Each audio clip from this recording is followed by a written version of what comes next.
एक ही मिट्टी में दो बीज होते हैं और दोनों बीजों को एक बराबर सा मौका मिलता है।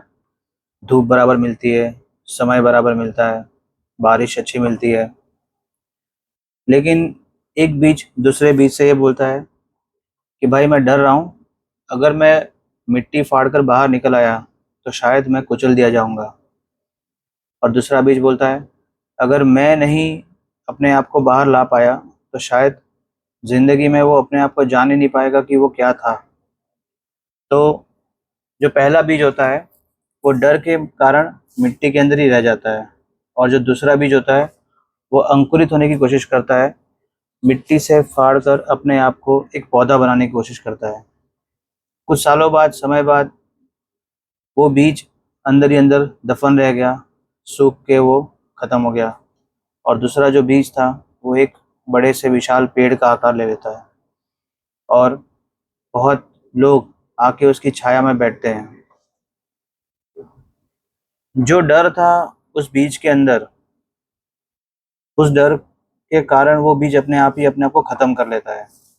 लेकिन जिस बीज ने हिम्मत दिखाई कि मुझे आगे बढ़ना है, मेरे अंदर क्या कैपेबिलिटी है वो उसे जानना है, तो वो मिट्टी को फाड़ कर एक पेड़ बनता है और नए बीजों को वो जन्म देता है। लाइफ बहुत कॉम्प्लिकेटेड है, ये स्टोरी बहुत छोटी है, बट इसके अंदर ये 3 मॉरल्स निकल कर आते हैं कि अगर आप अपने आप को सेफ ज़ोन में रखोगे और डर डर के रहोगे तो कभी आगे नहीं बढ़ पाओगे।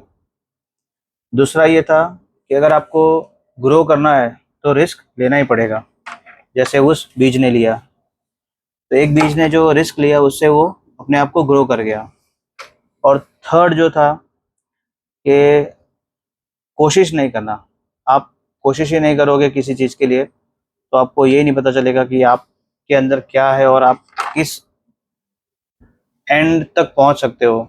जो कंफर्ट जोन है उसके बाहर निकलने की कोशिश करेंगे, जैसे वो बीज मिट्टी के अंदर ही दफन रह गया, वो अपने आप को कंफर्टेबल फील कर रहा था उस मिट्टी के अंदर, तो वो अंदर ही अंदर दफन कर गया। अगर उसने मिट्टी को फाड़ कर बाहर पौधा बन के नहीं निकला होता तो लाइफ के नेक्स्ट लेवल को वो पहचान नहीं पाता। तो ये 3 चीज़ थी। Take care, have fun.